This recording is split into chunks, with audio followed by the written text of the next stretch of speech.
Alrighty guys, welcome back to Balake's Fishroom. So you're going to have to excuse the bird. We've just got it in a temporary cage at the moment, but it's going to be squawking in the background. But I just wanted to give you guys a bit of an update for the month of August of 2022. So I've done a couple of new things over the last month. I haven't really been posting any videos because I wanted there to be a little bit of time to go by before there was another proper update. So I think the last fish room update I did was at the start of July, yeah. And now it's the end of August, so it's been almost 2 months since we've done a proper update.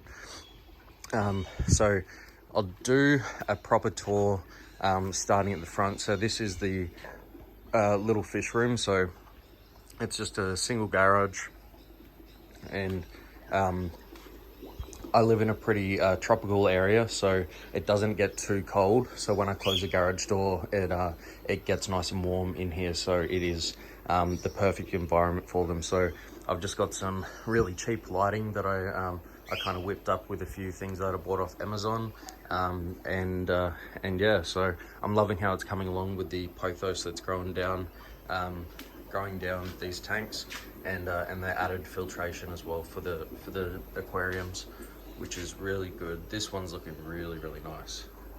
So all right guys, let's jump into the fish room update for August 2022.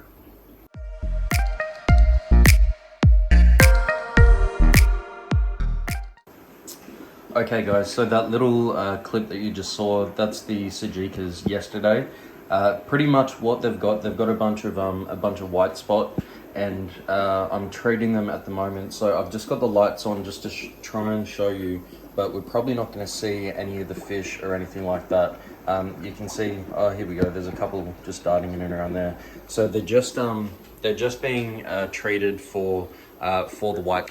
So there's no real update to do on this tank other than we are doing a white spot treatment. So for me, that entails 4 things.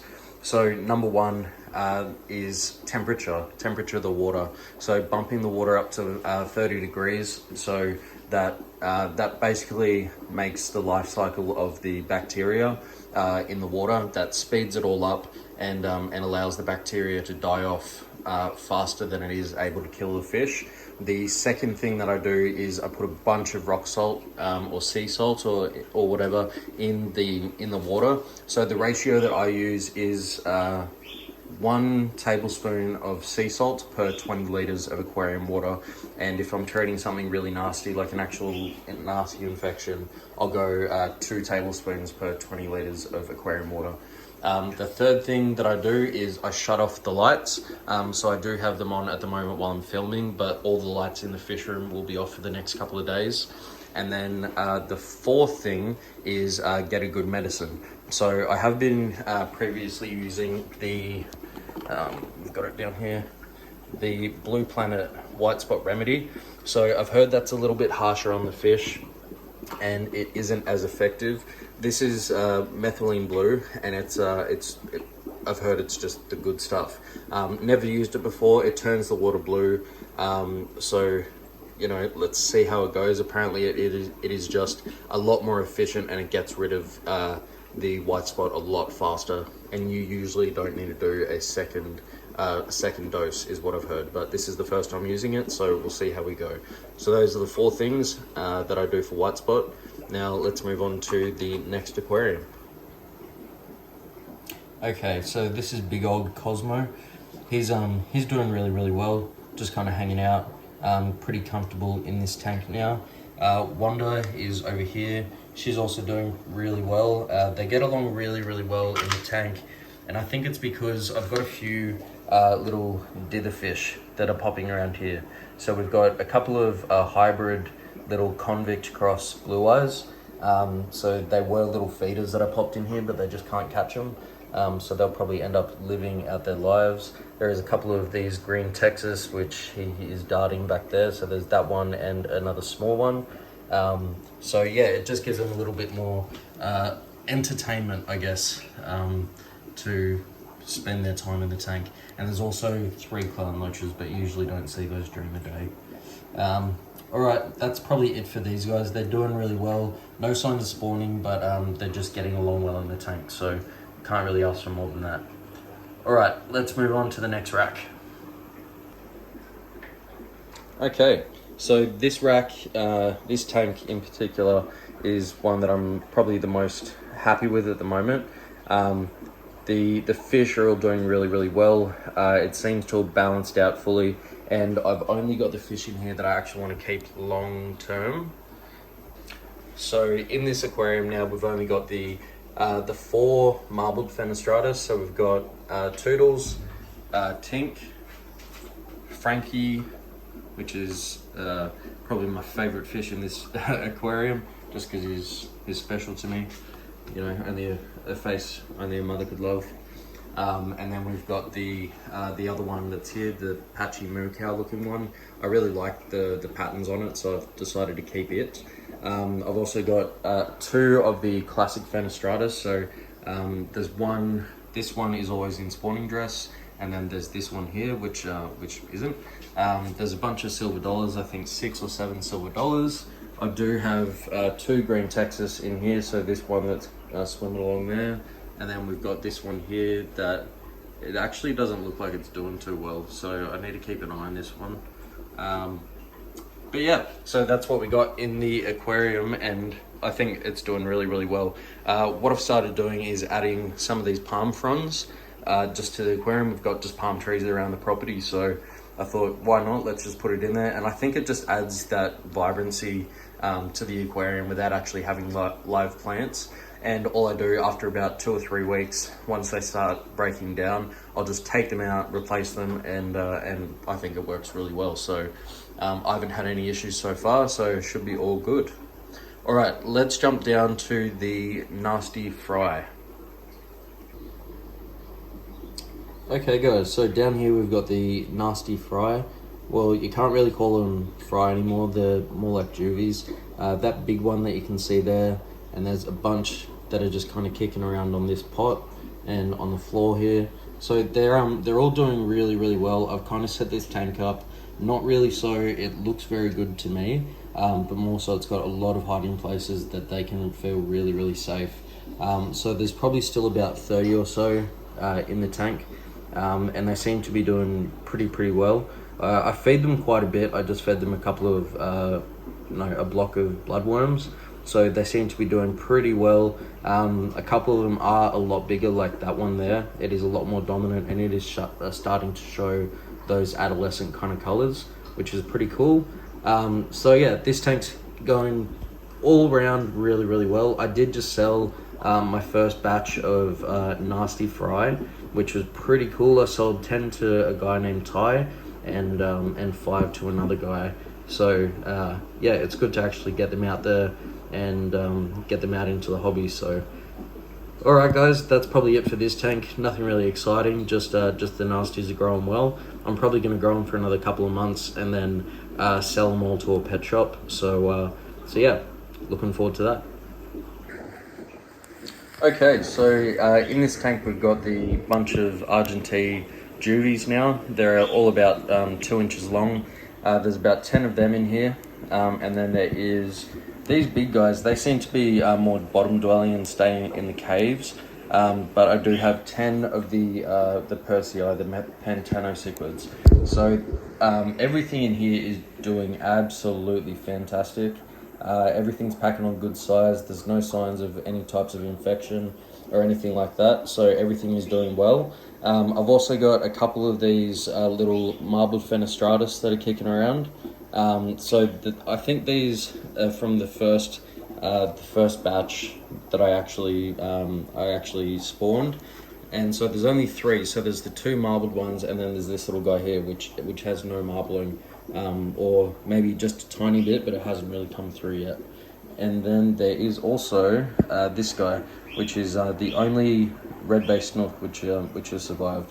So I'm not sure if I'm doing something wrong, but he is growing so slowly. He's definitely 6 months old at least, and he's only about 1.5 inches long. So I think I may have stunted his growth. But yeah, everything is looking really, really well in here. The Argentea are starting to get those colours, which they'll have until they're probably adults. So they're getting to about 1.5 inches. So this is just something new I'm trying, because I do have the bigger. They're not really a pair because they haven't spawned or anything. Just the bigger male and female that I've got in the house. And I just want to grow out some more and grow them out from fry and just have a group of them together and see how I go and see how long that takes for them to spawn, because it always just works better with any type of fish, growing them out together and spawning them that way, and developing their bonding with a larger group so they can choose their own partner. So all right guys, let's head down to the red Bay Snooks. Okay, so this is Vulcan. He's doing really, really well in this aquarium. He's in here with Snooky. Hopefully I get a spawn. They were spawning for me pretty much every 3 or 4 weeks, and I haven't had a spawn from them in a few months actually. So I've got them in this tank. I'm not going to move them. This is their forever home. I've just whacked a big canister filter on their tank to give them ample filtration to make everything all good for them. The other thing that I've done is I've actually put in tank mates for them to really just, I think this is going to work long term, but I just need to treat these guys because they do have some parasite, some disease. You can see it on, oh my door. You can see it on this guy. He's got these little solid white bumps and he's got it a lot in his mouth, and I have lost one already. So if you guys know what that disease is, can you please let me know in the comment section below and how to treat it. What I've done at the moment is the temperature is sitting at about 28 degrees. I'm going to bump it up to 30 degrees today. And I've put a bunch of salt in here, just sea salt. So if there's anything else that I should be doing, if there is a medicine that I should put in here, please let me know. But yeah, I did everything, even Metro. I tried Metro with the other one. It was pretty far gone though. It was really bloated. So yeah, we'll see. Yeah, okay, that's probably it for these guys. The male there, Vulcan, he's probably a good 10 inches now. Pretty slender fish. And then the female Snooky, she is a good probably 6.5 inches. So yeah, hopefully we get a spawn, and yeah, just looking absolutely fantastic. All right, let's move on. Okay, so just quickly at the back of the fish room, we've got a couple of quarantine tanks. So over in this one, I'll come down here. We've got 5 Jaguars. So they're not quarantining, I've had them for a while, but I'm just deciding if I want to keep them long term or if I just want to keep one or something like that. So they can all stay down here. They're doing pretty well all in together. The other quarantine tank I've got down here, this is being used for quarantine at the moment. So I have got a small Trimax female. She had a couple of spawning attempts with the big male Shrek. So this is Fiona that's down there. So we might, yeah. So there she is. So she actually got pretty beaten up by Shrek when they were spawning. I had the divider in the tank. And I'll show you them over in a second. But she's doing pretty well now. I didn't think she'd survive, to be honest. But here she is, doing really, really well. So yeah, I'm not gonna put anything else in these tanks. I'm just gonna have them for quarantining, because I think it's just important, especially if I get new fish. I want to make sure there's no parasites or nasty bacteria coming into my tanks. So, okay, the next aquariums, these are just little feeder guppies that I caught from the creek in a net. So they're just little mono kind of little things, an invasive species in Australia, so I'm not worried. But if I can get these spawning and everything, I'll be able to use them as feeders, which is good. Probably won't need to. In this little terrarium thing, this is for the frogs. So I've got 5 green tree frogs in here, but tree frogs, they are Are they up in the corners? No. Tree frogs, they are nocturnal. Oh, you can kind of see the head of one just there. Yeah, so I've got 5 green tree frogs in there, and they are doing very well. Just feed them crickets and cockroaches. But they are a native species in my area, so I would like to breed these guys and get some green tree frogs out into the population, take over the cane toads. All right, that is that one. So now let us move on to the final rack of the fish room, and then let's head inside. Okay, Haku is doing so well. He's just packing on size now. He's a good 8 inches, but more like 8.5, 9. So he's doing really, really well. Sen over here, she just is continuously spawning for me. Her first little batch of fry, they're actually still in the tank, which I find amazing. The male is starting to pick them off one by one, but these guys are about an inch, maybe just over an inch, and there's about 10 of them left, which is cool. So I like doing that. I like letting fish just raise up and grow themselves in a tank, because it's kind of like survival of the fittest. So I know that out of the couple of hundred fish that she spawned, that these guys are definitely the strongest and the fastest and the most intelligent and everything. So so Sen is doing really, really well. Shihiro, she is over in this log. There she is, here she comes. So I've kind of given her a little safe haven. I'm not going to get a good shot of her, but I've given her a little safe haven up in this corner. And pretty much all it is her old spawning pot that's been put on its side. And then that goes through into the terracotta pipe. So she has all of that and a nice dome section that she can go up into if she needs to get away from the male. He can fit in there, but he's, pretty much takes up the whole pipe now. So it doesn't really work out for him. A bunch of rocks that she can fit behind, and yeah, everything in this tank is just going really well. I love this log in here. The male spends a lot of his time in there with Sen, but the male Haku, he also spends a lot of his time in the terracotta pot that's here.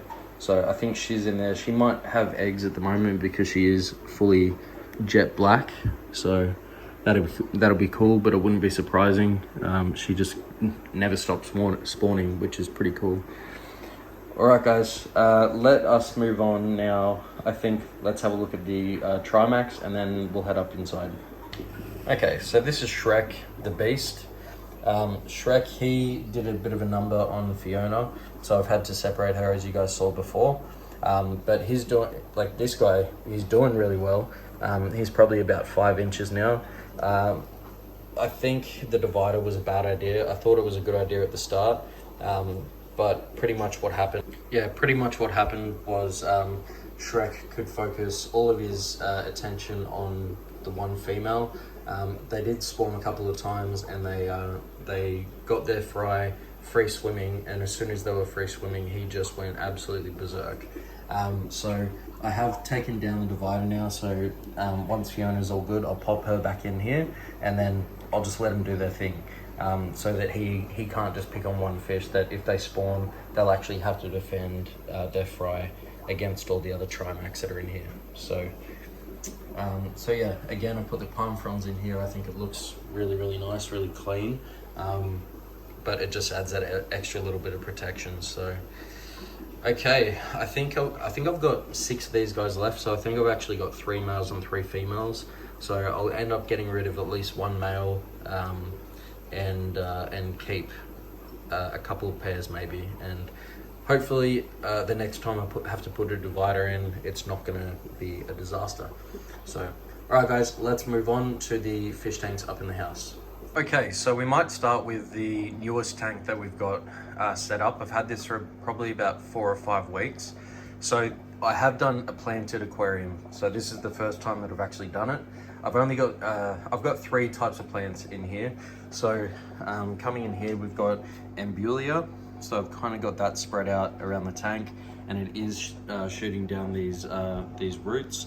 So it will eventually fall over and then shoot up some more pups and spread that way.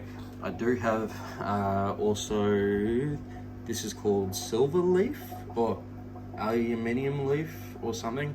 So not 100% sure. I'm not really a plant guy, but it is doing really well. Again, sending down these awesome little roots. So I do eventually want to get a little cichlid, maybe some septum fasciata. They can go in here. And then I've got more silverleaf up there, Embulia. And then down here, I've planted a mangrove. So I'm pretty sure this is a red mangrove. So hopefully it does seem to be actually straightening up and everything. So hopefully it is rooting in the soil that we've got in the tank. And hopefully the plan is it will grow out of the aquarium and it will be like a little tree that'll grow up out of the aquarium here, which will be pretty cool. So yeah, I'm really liking this little aquarium, just a little something I'm trying.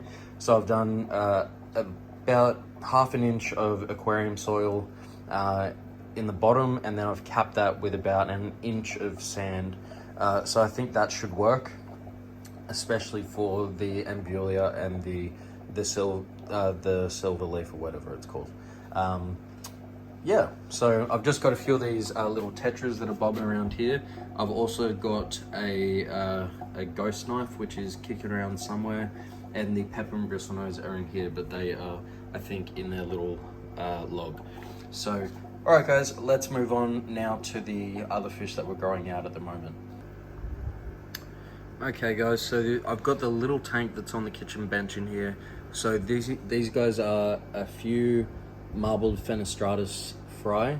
So these are the other ones that I'm growing out at the moment. I think there's probably around 30 or so in the aquarium. I just scared them a little bit when I came close to the tank with the camera, but there is heaps and heaps actually kicking around in here. There are also a few of the Convict Cichlid fry, which are a white male and a black female. So it'll be interesting to see if we get any marbling or anything like that. These tanks with with the little fish in there and the darting around and everything, they are the hardest to film.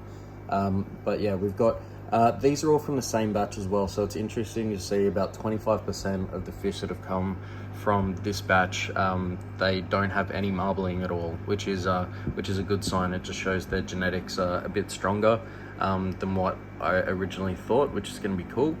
So yeah, just going to let these guys grow out. They're at about 1 centimeter long at the moment, so we'll let them fatten up, feed them about 3 times a day at the moment, and water changes 2 to 3 times a week.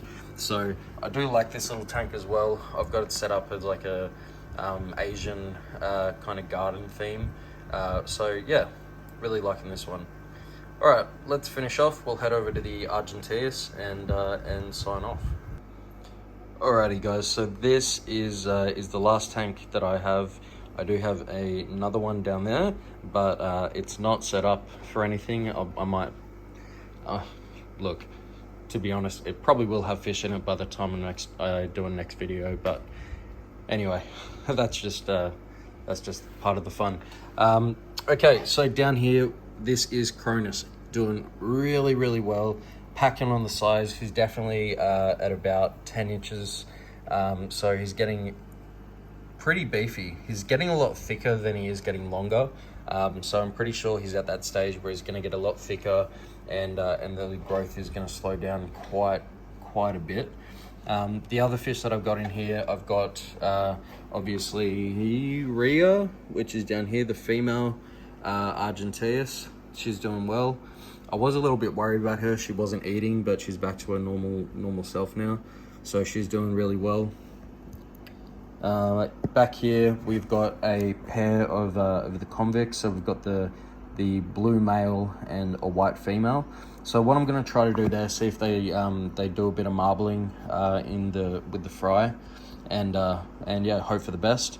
So I've got 4 of the black and blue convicts, the classics, and then I've got 4 of the white ones. So another white male, which he is over here. He's a little shit, but then we've got a bunch of these little females, which are beautiful. They've got so much orange on them. just looked absolutely fantastic. This one's probably the nicest out of the bunch. So I guess the only thing that I've really done on this aquarium is I have, well, let's focus in. Okay.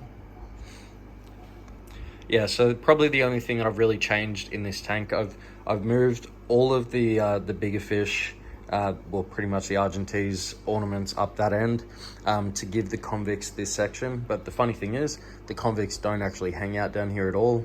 I put all these little caves and everything in there to give them a nice little happy home, but they don't even go down there. The other thing, I've chucked a big Nautilus canister filter on here. I think I mentioned it when I was doing the fish room before, that I've put a few more canister filters around the place just to add that extra filtration for some bigger fish. I don't want to take any risks or take any chances. I know the sponge filters probably are enough, but you know, I like having that water nice and polished. I like being able to have a filter that also collects a lot of the debris that kind of drifts around the tank. So I'm a massive fan of canister filters. I find them really easy to maintain and clean. You only have to clean them probably once every 4 to 6 months, depending on how many fish you got in the tank. So I think they're really, really easy. The canister filters that I got just then, they seem to be the easiest ones to put together. It took about 2 minutes to put together each one.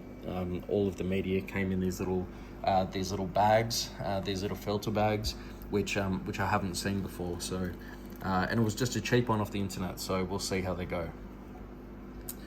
All right, guys, that's probably it from me today. Thank you for sticking around to the end. I really appreciate it. If you wouldn't mind hitting the like button if you got something out of today's video. I also, if you do like these kind of videos, if you do like these large Central and South American cichlids, please hit that subscribe button. Come along for the journey, see how much they grow and develop, and see the new fish that we get here in Australia. So, all right, guys, I'll sign off now. So thanks, and I will see you in the next one.